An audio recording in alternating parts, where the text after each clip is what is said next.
শুভ দুপুর। আজকে দুপুরে আমাদের গৃহে রান্না হচ্ছে কাঁচকলা, আলু আর পাড়া মাছের তরকারি রেসিপি। আর একটি রেসিপি রান্না হচ্ছে কফি শুক্তো।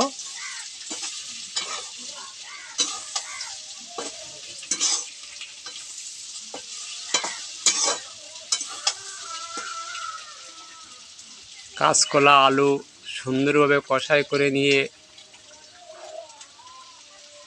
গরম জল করে রাখা ছিল, সেই জল পর্যাপ্ত পরিমাণে দেওয়া হয়েছে। এখন কি সুন্দরভাবে তরকারিটা ফুটে উঠছে। এরপরে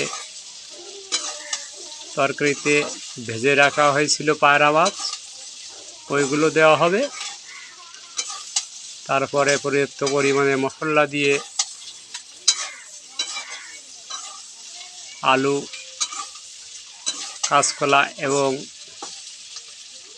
পায়রা মাছ তরকারির রেসিপি রান্না শেষ হবে।